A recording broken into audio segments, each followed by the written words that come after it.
Bom dia a todos e a todas. Casa cheia, né? Calor é bom por isso, né? Também, né? Que essa noite foi ruim de dormir, né? Aí vira para um lado, vira para o outro. Aí 6 horas da manhã, a minha filha caçula, né? De 3 anos. Ô pai, você não vai acordar? Eu falei, nossa. Aí a de 6, né? Vamos pai. Só mais velha que tava lá, né? Com aquela feição de quase desencarnado, né? E a gente aqui, mas faz parte, né? E que bom, né? Que, como dizem, né? Casa cheia, né? Uma das casas de amor e de luz ao redor desse planeta, como eu sempre costumo falar aqui, né? Eu estava vindo para cá, indo em direção à igreja evangélica, um irmão da Assembleia de Deus. Aí provavelmente esse horário também está tendo missa. Daqui a pouco os nossos irmãos Testemunho de Jeová estão por aí, né? De alguma forma falando de Jesus, né? E a gente, ao redor do planeta, nós não temos só cristãos, né? Temos outros irmãos de fé que professam outras religiões. E o que há de comum nesses irmãos, né? O que há de comum nessas religiões, na melhor parte delas, né? Aquilo que a gente deve valorizar, o amor. Mesmo que aqueles não tenham fé em Jesus, não acreditem em Nossa Senhora ou nos santos cristãos, né? Na igreja, ou no espiritismo, ou em reencarnação, mas o amor ele é universal, ele não é exclusivo da doutrina espírita. Então nós que somos simpatizantes ou estamos no caminho tentando ser espíritas, nós não podemos pensar que nós somos os donos da verdade, que nós somos os caridosos, porque nós fazemos campanhas de arrecadação de mantimentos e falamos de Jesus, acolhemos, né? Temos vamos dizer assim, aquela fama de fazer caridade material, né, principalmente, né, é o que é mais visto. Muitas vezes as pessoas não veem o que acontece nos bastidores de um centro espírita, porque um atendimento fraterno, uma consulta, uma triagem, também é uma caridade, né? Porque a caridade principal é aquela que ajuda a gente a consertar, vamos dizer assim, a curar as nossas chagas, mas não as chagas do corpo físico, aquelas chagas do espírito, que é o que a gente veio consertar nessa vida, né? Então, a nossa gratidão também a esses irmãos que estão na luta deles, na fé, talvez um pouco diferente da nossa, mas de alguma forma eles também estão contribuindo para que o amor de Deus, né, o amor universal, né, e aqueles que são cristãos também, para que o amor de Jesus seja propagado, né, seja professado no nosso bairro, na nossa comunidade, na nossa cidade, no nosso estado, país e no nosso planeta. Quando a gente diz nós não estamos sozinhos, não é só sozinhos de não ter a espiritualidade à nossa volta, ao nosso redor. Nós temos sim, digamos assim, soldados, né, de outras religiões também ajudando a gente. Porque enquanto o centro espírita não está lá no morro levando a palavra de Deus, nossos irmãos evangélicos estão lá, né? Nossos irmãos evangélicos estão dentro de alguns presídios também falando de Jesus. Então, nossa gratidão a eles também. E que, se eles têm alguma opinião diferente a respeito de nós que somos espíritas, nós temos que ser caridosos, né? Porque eu falo isso porque um dia eu já estive do outro lado. Alguns já conhecem a minha história, eu nasci numa família evangélica e por tradição a gente tinha opiniões diferentes sobre o espiritismo.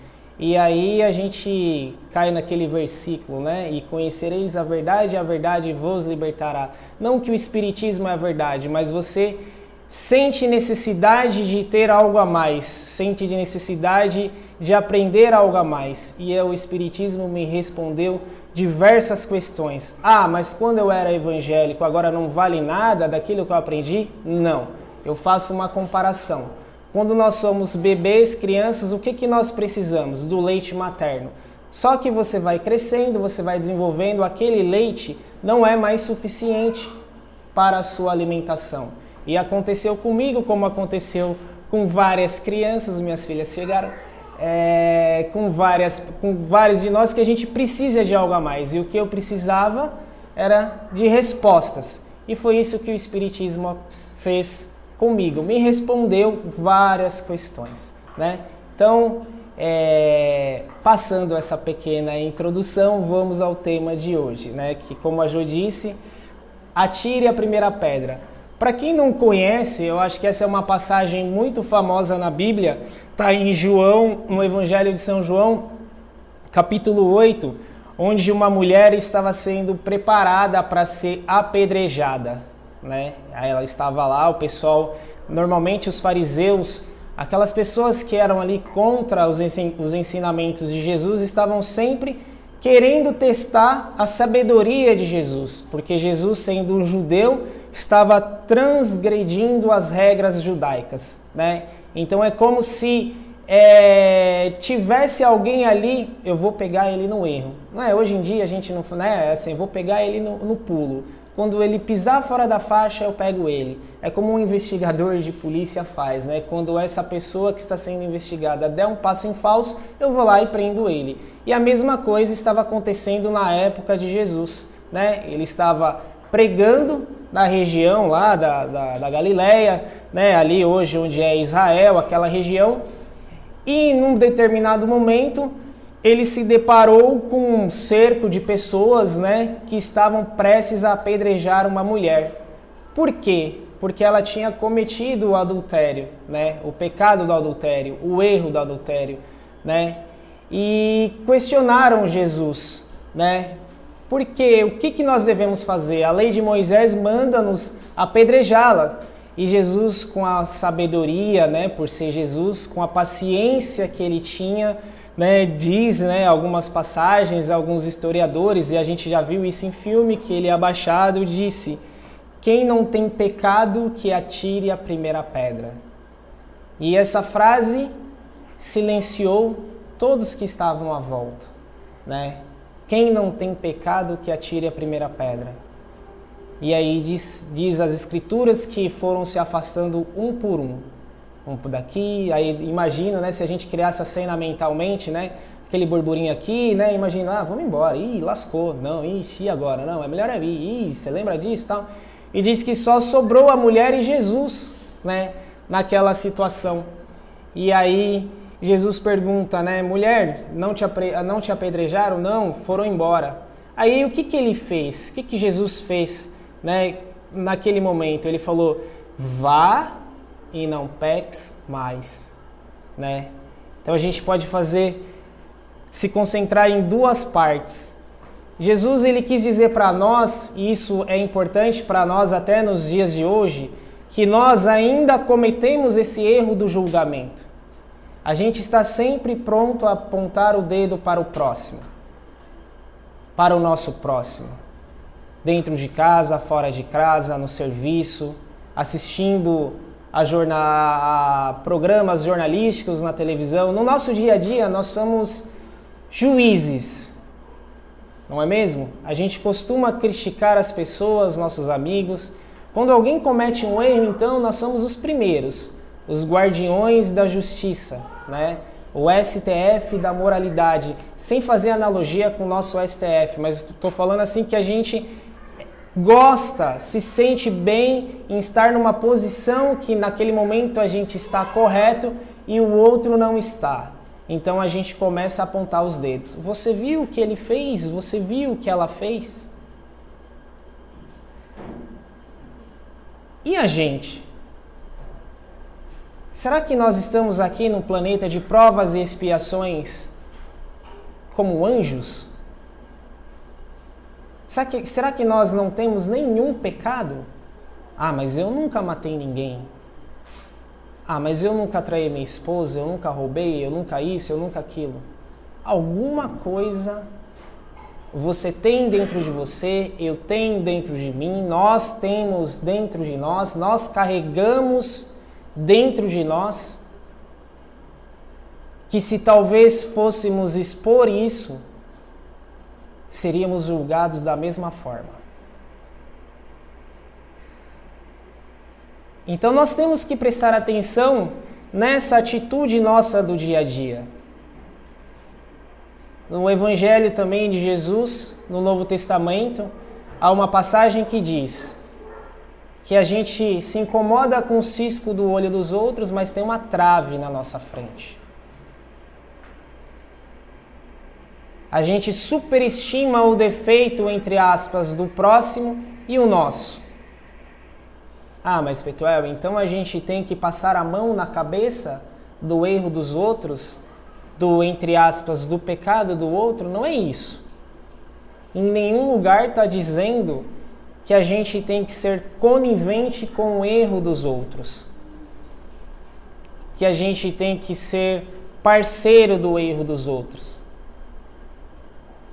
Mas o que o Espiritismo, o que a doutrina espírita traz para nós, o que a Bíblia traz para nós também, é que nós temos que ser caridosos. Orar a Deus por aquelas pessoas que estão no momento, passando por um momento de dificuldade, não somente material, mas tem tanta gente passando por um momento de dificuldade ética e moral. Uma vez o Divaldo Franco disse que o nosso problema principal não é material. Nós estamos vivendo num problema, a sociedade de um modo geral está vivendo e vivenciando problemas éticos morais. Nós estamos vivendo numa época de que tudo pode, tudo vale. Nós temos livre-arbítrio para isso. Realmente, a partir do momento que você não passa de um ponto de segurança que não atinge a integridade física do outro, você pode fazer o que você quiser, dentro dos limites da lei daquela sociedade, daquele país, daquela região. Mas o apóstolo Paulo dizia, tudo posso, mas nem tudo me convém. Nós temos livre-arbítrio. O livre-arbítrio é a liberdade para você fazer o que você quiser. Então você semeia o que você quiser.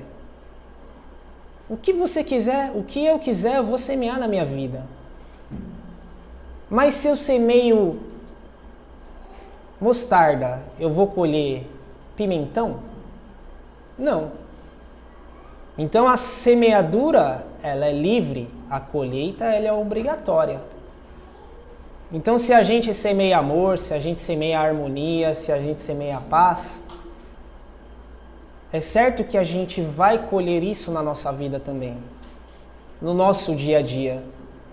Se eu sou uma pessoa contendeira, que nem dizia meu pai, se eu sou uma pessoa que só vivo para fazer discórdia no meu dia a dia, dentro do meu lar, na minha vizinhança, na empresa onde eu trabalho, provavelmente esse tipo de energia que eu emano, que eu propago, vai estar me acompanhando no dia a dia também. É difícil você ver uma pessoa que ela gosta de arrumar confusão, uma pessoa briguenta, uma pessoa difícil. É difícil você ver essa pessoa harmoniosa, em harmonização, onde todo mundo vive bem com ela. Por quê? Porque ela está sempre procurando ou sempre alimentando esse tipo de situação. A gente já percebeu isso. Quem nunca teve um vizinho que gosta de arrumar confusão com os outros? Quem nunca teve um parente mais difícil de lidar?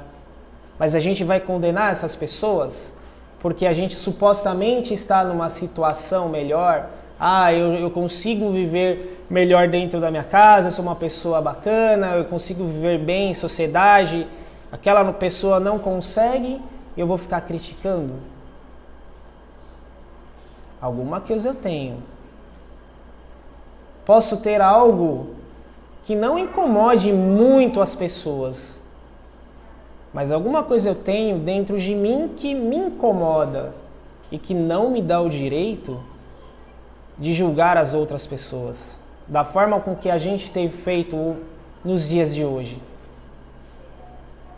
Então ele diz aqui, repetindo, aquele que dentre vós estiver sem pecado, lhe atire a primeira pedra.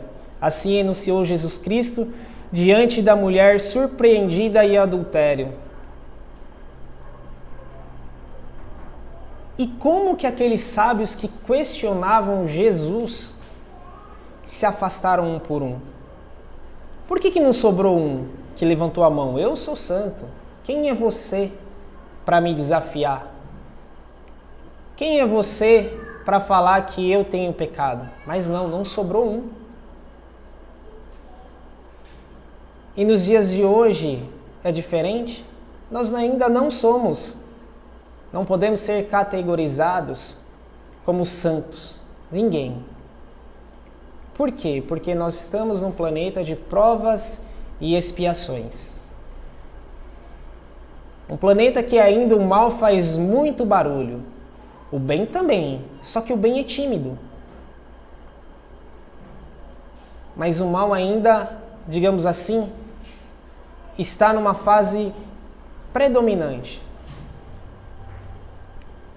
Mas que mais cedo ou mais tarde, com os espíritos que aqui não se adequarem para se manterem num planeta que a doutrina diz que vai se transformar num planeta de regeneração, nós, se não nos adequarmos aos espíritos que têm que habitar esse tipo de planeta nessa categoria, nós vamos ser enviados a outros planetas.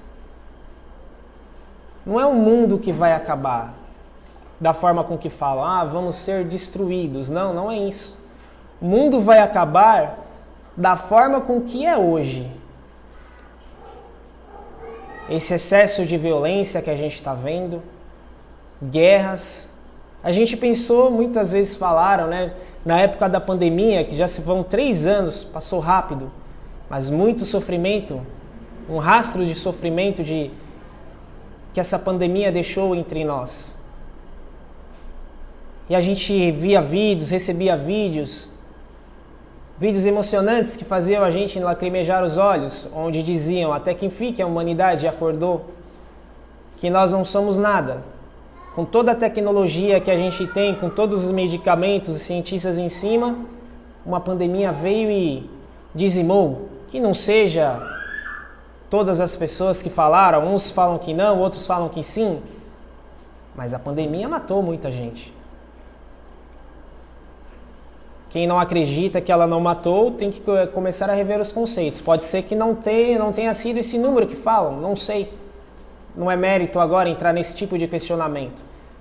Mas causou algum tipo de sofrimento e transformação. E a gente pensou que aquilo seria um divisor de águas.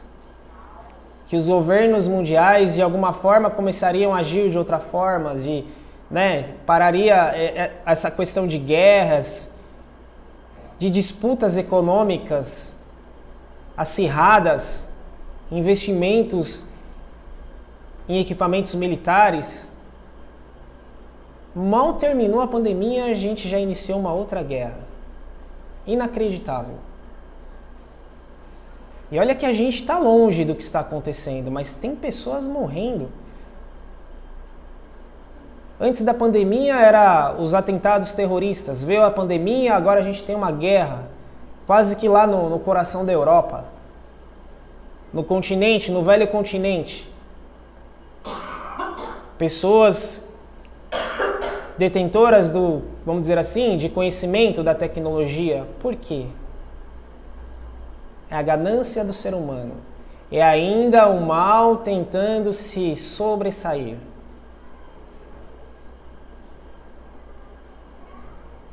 E o que nós aqui do outro lado do mundo, Brasil,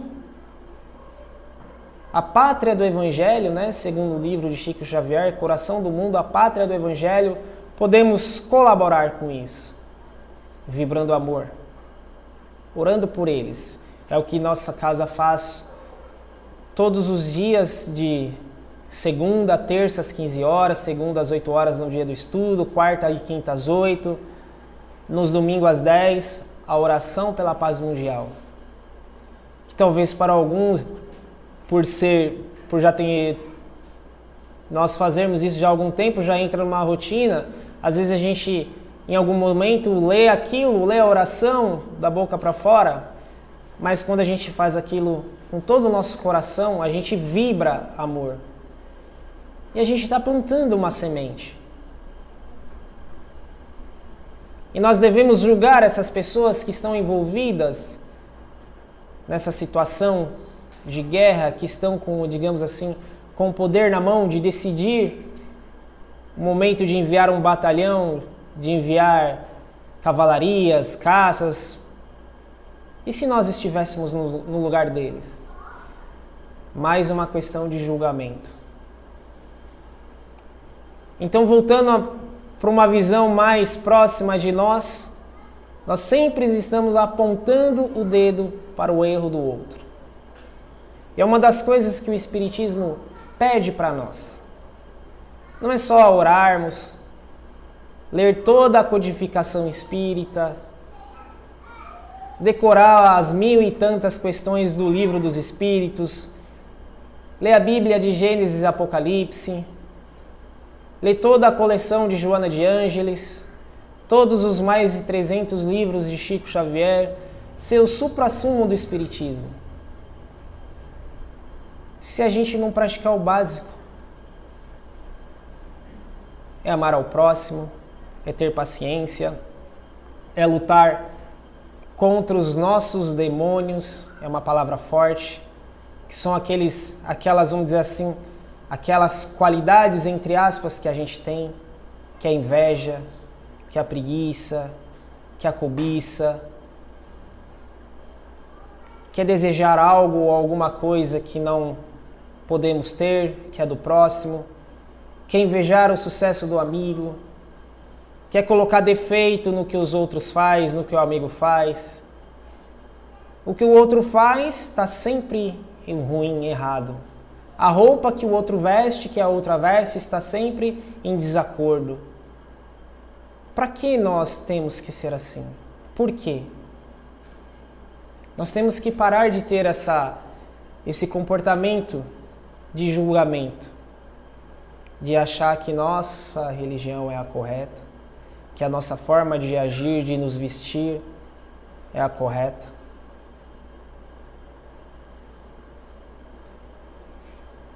Então o tema hoje é julgamento, mas tem várias outras coisas que nós espíritas, pelo menos nós que estamos tentando ser espíritas, no caminho, porque a gente levanta, tropeça, cai, a gente sai daqui, ouve uma palestra, toma um passe, sai bem, meia hora depois a gente está dando uma fechada, tomando uma fechada no trânsito, já fica com raiva, né? Algumas vezes você, abençoa ele, a pessoa, você toma uma fechada no trânsito e você fala, Jesus te abençoe, né? Não é isso que todos nós fazemos? É, né? Claro que não. Então a gente tem que se policiar nos pequenos detalhes. São as pequenas coisas que vai fazer com que a gente se torne grande. Grande espiritualmente. São as pequenas coisas que vai fazer a gente evoluir, essa é a nossa missão aqui na Terra. Você ser um empresário de sucesso, uma empresária de sucesso, uma profissional de sucesso, um profissional de sucesso, é consequência do seu trabalho, do seu esforço. Mas não é a nossa principal missão aqui na Terra, é evoluir espiritualmente. É você ser uma pessoa mais caridosa, mais bondosa, mais amorosa, mais paciente. E o que eu falo, principalmente dentro do nosso lar, que é a nossa escola. Você cresce, você vai lá para o berçário, você fica lá 2, 3 anos. Aí você vai lá para o primário, você vai ficar lá 3, 4, 5 anos. Aí vai para o ginásio, mais 5 anos. Ensino médio, mais 3 anos. Aí faculdade, mais 5, pós-graduação. Ou seja, tudo você vai passando. Você fica numa empresa 5, 10, 15, 20 anos. Mas onde você fica a maior parte da sua vida? Qual o núcleo que você fica o maior tempo na sua vida? É o núcleo familiar. Você nasceu ali, você tem seus irmãos, você vai ser irmão dos seus irmãos para o resto da sua vida. Filho ou filha do seu pai e da sua mãe, até eles se forem ou se você for antes. Você vai ser pai dos seus filhos, né? A mesma coisa, até eles se forem, ou que a lei natural da vida seja cumprida, a gente for antes. Então, se a gente for analisar, o principal núcleo provacional da nossa vida é a nossa família. E não ache que eles são a nossa prova, porque a gente sempre acha isso, né? Ah, minha família é difícil, minha esposa é difícil, meu marido é difícil, meu filho é difícil. Nós somos santos. Nós somos os crucificados, nós somos as pessoas fáceis de conviver, né? Pelo amor de Deus, a gente pode acordar de manhã e colocar uma auréola, né? Que coloca lá do anjo, né? A gente gente boa demais, né? Os outros que são difíceis. Vamos parar para fazer essa autocrítica. Será que são os outros que são difíceis? Será que não somos nós? Será que não sou eu o difícil? Ou todos são difíceis? É para isso que nós viemos aqui, para evoluir como espíritos. As conquistas materiais que a gente, porventura, angariar nessa vida, sucesso financeiro, sucesso profissional, virar um artista, alguém grande, reconhecido mundialmente, isso pode fazer parte. Consequência do seu trabalho, do seu talento, do seu esforço e, quiçá, até de um planejamento reencarnatório. Não é mesmo? Mas a gente tem que se concentrar no nosso eu, na nossa moral interna. Consertar os nossos defeitos, apertar o parafuso do seu carro lá, da roda do seu carro lá, que está novo, que está com o parafuso desapertado lá, que pode causar um acidente, antes de você ver um carro todo estrambelhado na rua, e o cara com um monte de sucata, e você falar mal do cara que está ali, botando a vida dele em risco também, mas trabalhando, indo, correndo atrás, e falar mal. Como uma pessoa tem coragem de andar com esse trambolho na rua? Pode ser sim uma irresponsabilidade. Mas eu com um carro novo, adequado, estou lá. Não faço manutenção nos freios, não troco pneu. Ou seja, eu só estou numa situação material melhor e estou criticando o outro. Quantas vezes a gente não passou na rua e a gente lá dentro do nosso carro, ar-condicionado, confortável, vê a pessoa na rua encostada pedindo dinheiro e a gente fala o quê? Olha lá, o jovem, bonito, forte, vagabundo. Por que não vai trabalhar? É duro, é difícil falar dessa forma, mas a gente já fez isso. Se não falamos, eu já ouvi falar. Se eu não falei, pode ser que eu já tenha pensado nisso. O que nós estamos fazendo? Julgando. Porque é fácil. A gente não conhece o próximo, a vida do próximo, a gente está vendo a condição dele. E a gente logo deduz que é isso, que é aquilo, não conhece a realidade da pessoa. Não que aquela pessoa que está naquela situação não esteja colhendo aquilo que ela plantou. Porque a gente não recebe algo que a gente não plantou. A condição que nós estamos vivendo hoje é porque a gente plantou. E a gente tem que mudar algumas rotinas diárias da nossa vida para que a gente acorde amanhã melhor. Quando eu falo acordar amanhã melhor, não é assim, acordar, hoje eu estou cansado porque eu não dormi bem por conta do calor, e aí eu vou dormir mais cedo hoje. Não, não é isso. São rotinas, vamos dizer assim, de comportamento. É aquilo que a gente costuma falar aqui, né?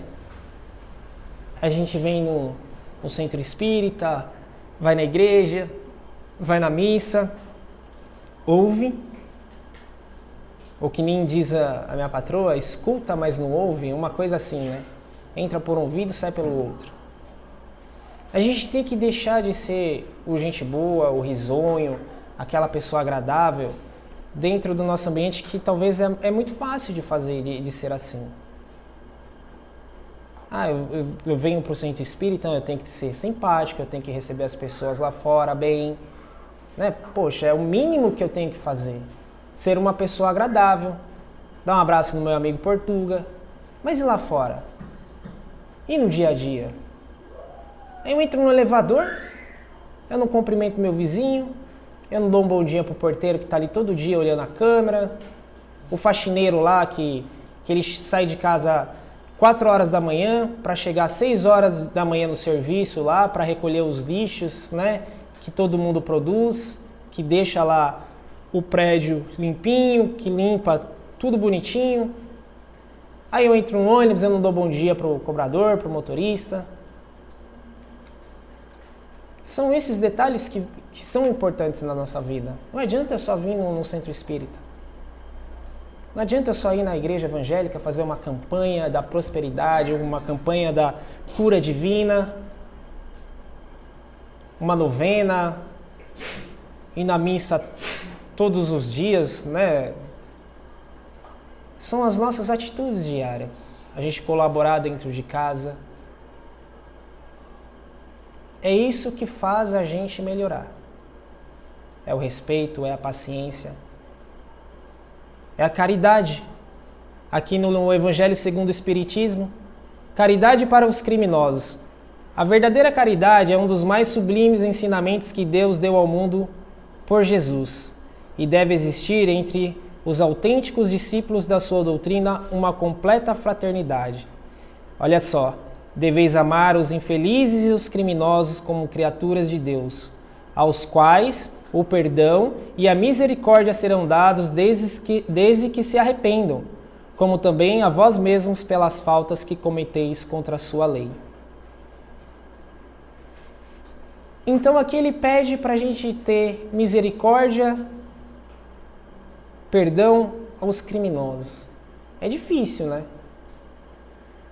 É difícil a gente perdoar um criminoso quando acontece que a gente vê aí na televisão um crime bárbaro. E tem determinados tipos de crime que você fica com raiva, que se você pudesse estar lá no meio da turba ajudando a punir, você estaria.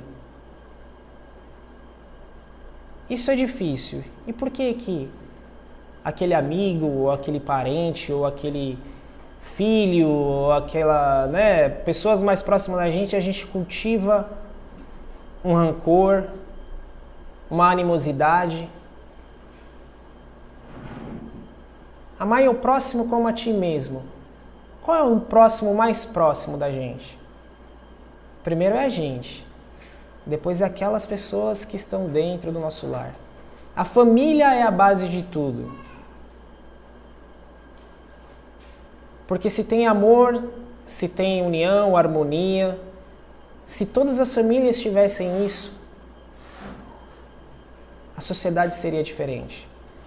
A sociedade hoje, os problemas da sociedade hoje é reflexo do que nós estamos vivendo dentro das nossas famílias. Se você tem uma sociedade racista, se você tem uma sociedade preconceituosa, muito provavelmente, se você tem uma sociedade intolerante, muito provavelmente isso está sendo cultivado dentro de casa. Aberta ou não. Abertamente ou não. Em pleno século XXI, onde a ciência está num patamar, evoluiu nos últimos 20 anos do que todo o tempo antes disso, a gente ainda tem preconceito de raça, desrespeito à comunidade LGBTQ, etc. Isso ainda é inacreditável. E se a gente for analisar quem comete esses crimes, ainda se diz cristão. A gente tem que falar forte dessa forma, porque muitas vezes a gente só funciona no tranco. A gente tem que tomar um choque de realidade. Não é mesmo? Para ver se a gente funciona. É que nem um carro quando está com problema. Você tem que dar um tranco nele para ver se ele funciona. a gente é a mesma coisa. Então, a questão do julgamento é essa. A gente parar de olhar o defeito dos outros, de apontar, esquecer da vida dos outros. Parar de pegar o telefone e compartilhar fofoca, ou de ligar para uma pessoa só para falar mal. Você viu fulano isso e aquilo? Olha, você vê, sabe aquela coisa de novela das 6? Aquela tiazinha que olha, com todo respeito às tiazinhas que olham, que cuidam da vida dos outros. Né? Olha, você viu? Chegou. Olha, saiu tal hora da manhã. Você viu fulana? Chegou com não sei quem. Olha. A gente tem que tentar cultivar outros tipos de assunto. Parar de se sintonizar coisas que só trazem, vamos dizer assim, vamos usar a palavra mau agouro. Violência a gente sabe que existe, mas para que a gente só assiste programa que noticia isso? Tem tanta coisa boa. Não estou falando para você, não, estou agora, quem sou eu para proibir alguma coisa, né? Vou agora pregar contra a novela, vou falar contra a Big Brother, não é isso. Mas a gente também tem que fazer uma limpeza mental daquilo que a gente consome, para a gente ter conteúdo para dialogar outro tipo de assunto. Então, como que eu vou falar de natureza se eu só assisto o programa de violência? Então, eu tenho que, mudar o canal, colocar lá no Planeta Terra da Cultura, National Geographic, Discovery World lá. Tem tantos programas que falam disso. Eu quero falar de tecnologia, de informação, de outras coisas, de economia. Então, eu tenho que assistir coisas, ler coisas sobre isso. A gente tem que mudar a nossa sintonia do dia a dia, sintonia de vida. Para que a gente amanhã seja uma pessoa melhor. Então, a mensagem principal é essa, né? Quem não tem pecado, que atire a primeira pedra. Então aqui, eu começo por mim. Eu não posso atirar nenhuma pedra em ninguém, porque eu tenho os meus pecados e eu sou consciente disso. Eu tenho os meus erros, os meus defeitos. Então eu não posso criticar ou julgar ninguém.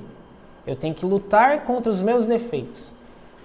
Orar para que Jesus, para que a espiritualidade, que meus mentores, sempre que possível, me dê um chute na canela para mim aprender. E como é esse chute na canela? Eu vou estar andando na rua, pensando alguma coisa errada, vem um espírito por trás e pá, me dá uma rasteira, um chute na canela?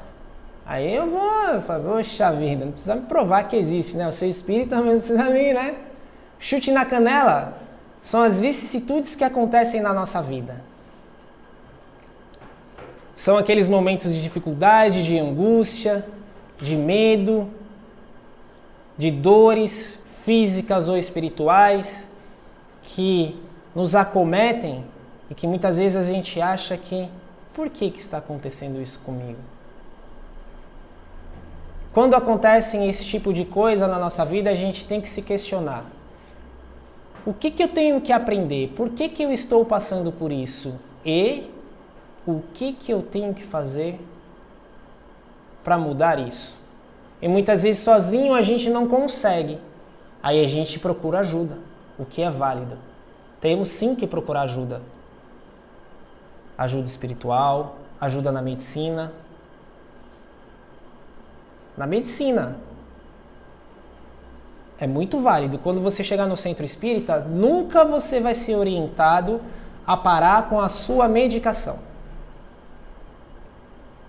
Não é aconselhável. Então, se você está num tratamento médico, tomando uma medicação, seja ela qual for, nunca vai ser aconselhável. Nunca o médium ou a pessoa que vai te atender vai falar assim, para com toda essa medicação. E agora você vai ser atendido por mim e você vai ser curado. Não. A medicina e a espiritualidade, elas podem sim andar de mãos dadas. Senão Deus não permitia que existissem médicos. Senão a gente viveria só no mundo onde existissem cuidados espirituais. Pajés, curandeiros, né? Médiuns. Se os médicos estão aí e eles nos ajudam, sem querer fazer merchan, eu estou lendo esse livro aqui, quem puder, ó, Você Aguenta Ser Feliz, do psiquiatra Arthur Guerra e do publicitário Nizam Guanais. Sensacional. Não sei qual é a religião deles, não sei se acredito que é pelo que eu já li sobre eles, acreditam em Deus, sim. Mas assim, o que eles falam aqui podem ser praticados por qualquer um. Que a gente tem que sim mudar as nossas rotinas, dá sim para a gente colocar em prática coisas simples na nossa vida, para a gente ser feliz, porque ser feliz dá trabalho para você conseguir ser feliz, porque a gente tem que abrir mão de muitas coisas.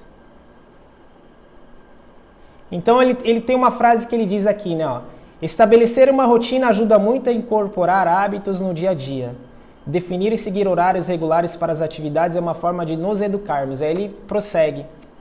Então a gente tem que estabelecer uma rotina de oração, de ir na igreja, de ir no centro, de tratar as pessoas melhores, fazer com que isso se incorpore no nosso dia a dia, para a gente se tornar uma pessoa melhor. Então a mensagem é essa.